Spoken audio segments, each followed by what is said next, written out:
เอามาตึกแหเอาปลาใหญ่ก่อนตึกแหเอาปลาใหญ่หมดแล้วก็จังเอาแยงมากวาดเอาปลาซิวอีกบ่นี่นี่ทึกเลยอยู่นี่เด็ก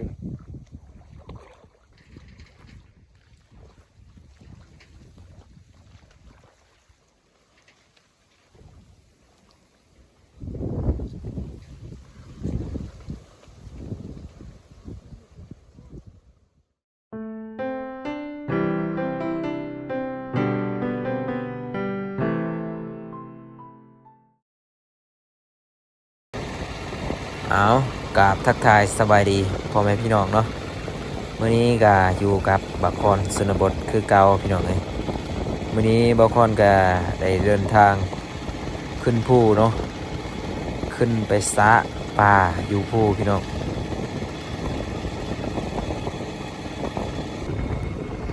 ตอนนี้ก็กำลังข้ามน้ำเซเนาะข้ามบนขัวอูเพราะว่าซึ่งกับบ้านบักคอนแม่นบ่มีบนข้ามพี่น้องเอ้ย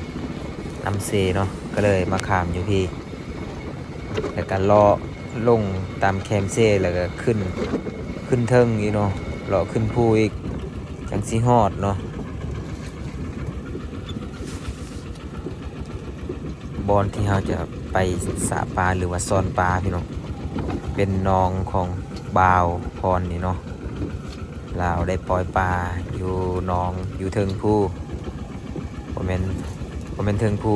ติดกับภูพี่น้องเอ้ยเราได้เลี้ยงปลาเนาะแต่ตอนนี้เราบอกว่าน้ำมันแห้งหมดแล้วน้ำมันสิแห้งแล้วก็เลยพาเบาคอนไปกวาดเนาะหรือว่าไปซ่อน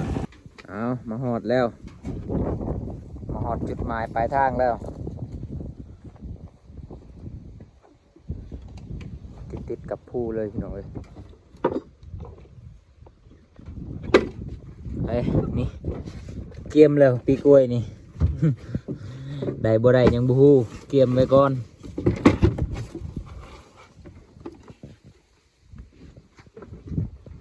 ตุกน้ำปะนี่เลยเนาะตุกใหญ่เนาะ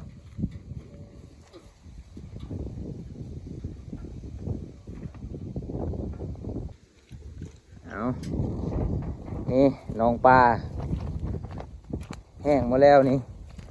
ยังเหลือบอนเดียวนี่แหละเบิ่งปลากะหยาบๆอยู่ได้พี่น้องเอ้ยนี่โอ้ปลาซิวโอ้อยู่แคมป์ผู้นี่ติดผู้นี่เพื่อมากินปลาซิวพี่น้อง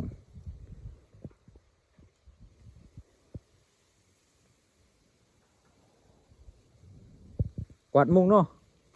กวาดมุงก่อนหรือว่าช้อนเอาก่อนตึกแห่ก่อนบ่เอาตึกแห่ก่อน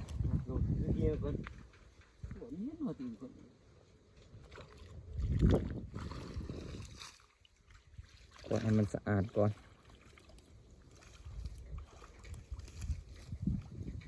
ปลาลูกปลาคอได้แล้ววะ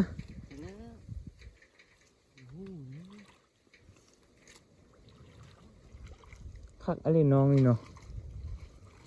สะอาดอะไรสุดยอดเลย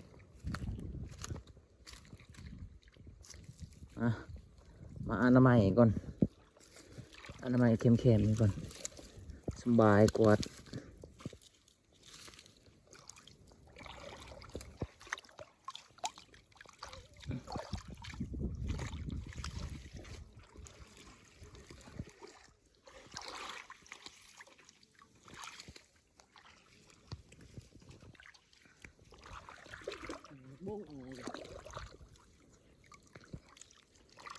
ปล่อยอยู่บ่ปลานี่บ่บ่ยร้าย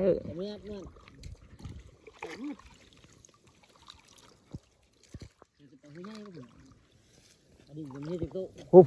โอ้เห็นแล้วปลาใหญ่ดองแล้วพูนเอามีกำลังใจแล้วบัดนี้เห็นแล้วปลาใหญ่พี่น้องเอ้ยดองมาอยู่แถวนี้แหละนี่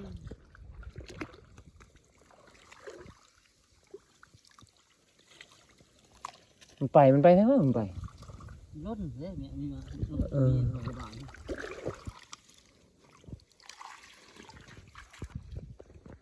เอามาตึกแหเอาปลาใหญ่ก่อนตึกแหเอาปลาใหญ่หมดแล้วก็จังเอาแยงมากวาดเอาปลาซิวอีกบ่นี่นี่ทึกเลยอยู่นี่เด็ก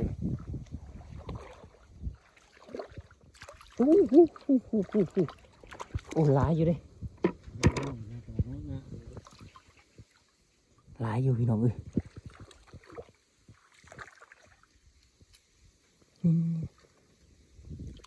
โอ้ปลาไม่ยอนบ่มีไหมดู น้อยแต่บ่ได้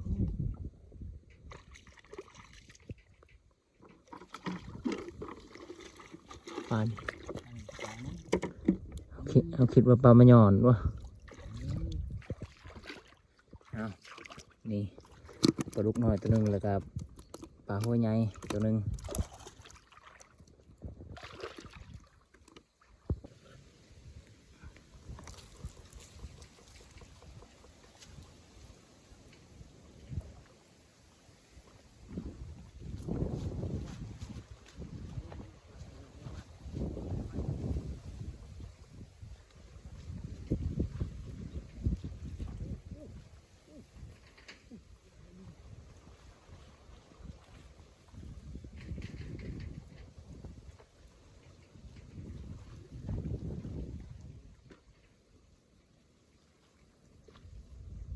เนี่ยป้ารถกันป้าเนี่ย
เอา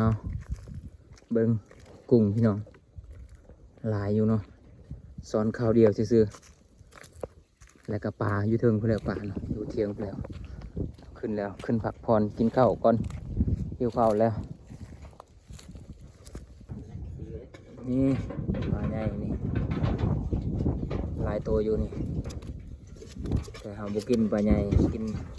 ปล่อยจุ้งซื่อๆปุดกำลังทำการปล่อย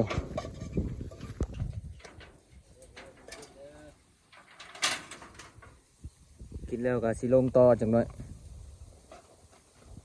หิวข้าวแล้วอดบ่ไหวแล้วโอ้บรรยากาศได้เลยพี่น้องเอ้ย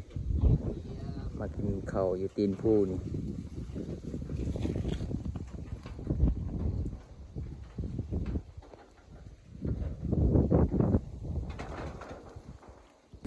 มา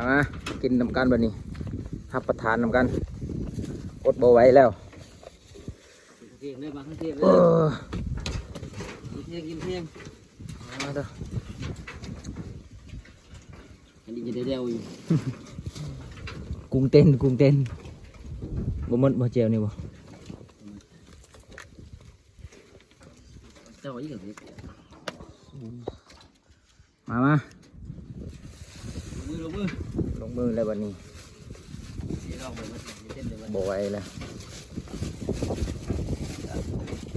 โอ้เป็นไรเป็นไร เข้ากันหลาย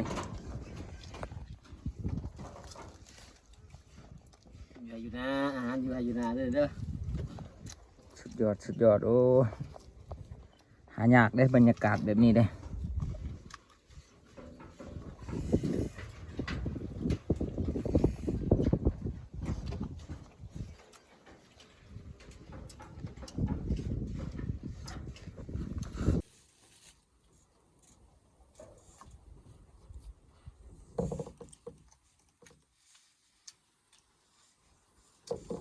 กำลังว่าตัวอ่อนๆเลยว่ะ ปลาหนอเลยเนาะ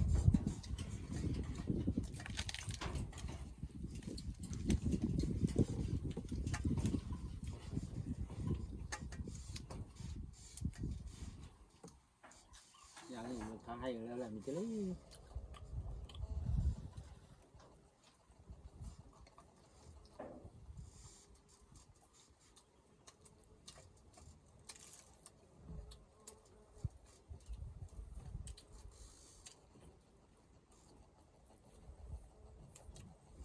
ู่คมๆเลย ตักเลย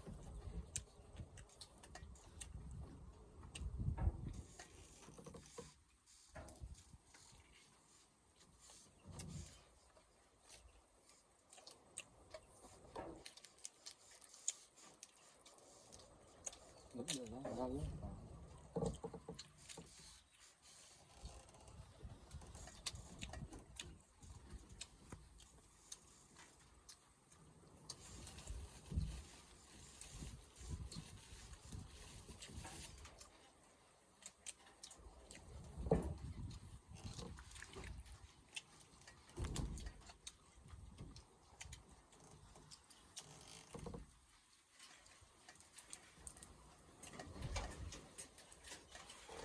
นี่เก่งขมงตรงนี้เนาะ Tôi cảm ซาบันนี้บ่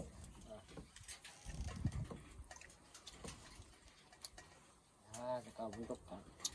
Làm lái của mình. Xe mà phiแล้วคอยมา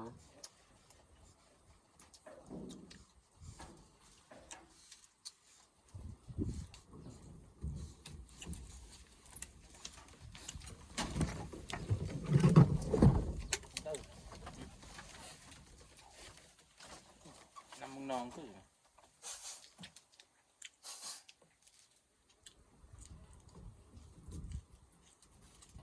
ของตุ๊กพอดีเช็ดหนึ่งของตุ๊กมึงเถอะมีมด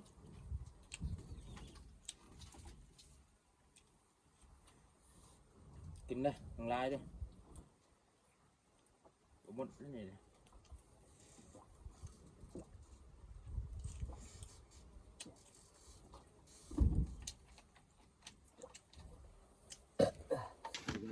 làm ngư ยังไร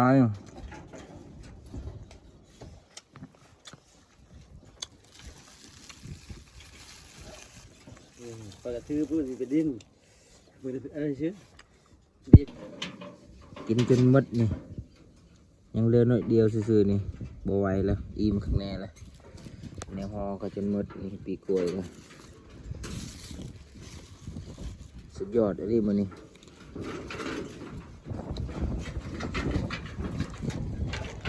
กินแล้วก็สิลงตะกวนอีกหน่อยหนึง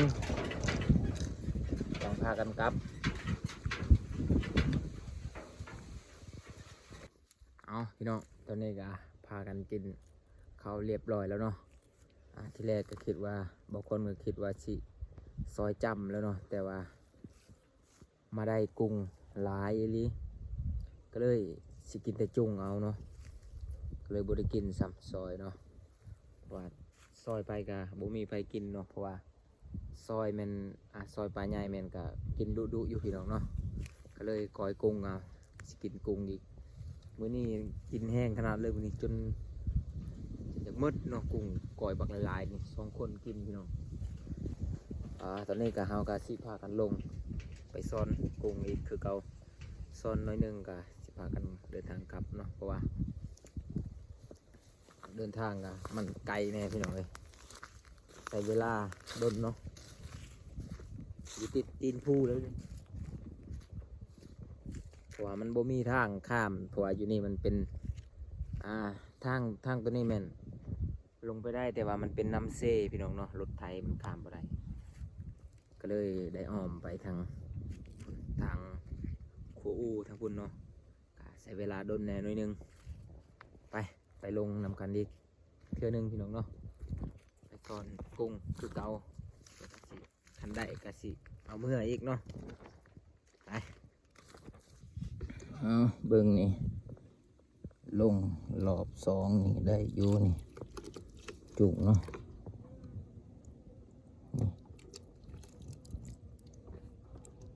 ได้แต่กุ้งแล้วก็ปลาซิวพี่น้อง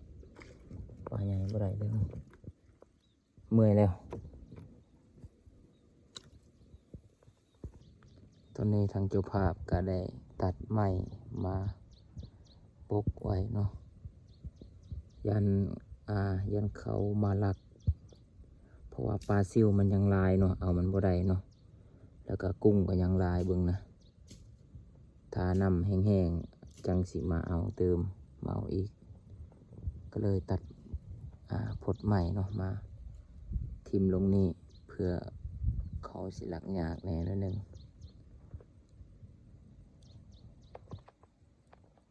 เบิ่งป่ายังลายอยู่นะแต่เอามันบ่ได้มันหลักไอ้เลย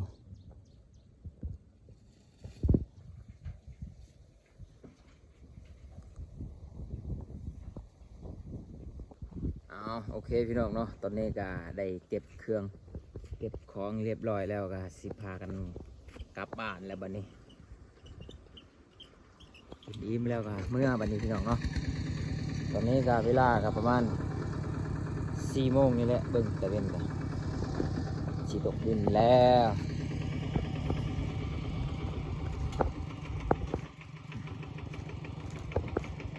อย่างได้เดินทางใกล้เติบพี่น้องเอ้ยโค้งไปโค้งมาเนาะอยู่ติดกับตีนภูเลยนี่เบิ่งบรรยากาศโอ้สุดยอดเลยเบิ่งนะดู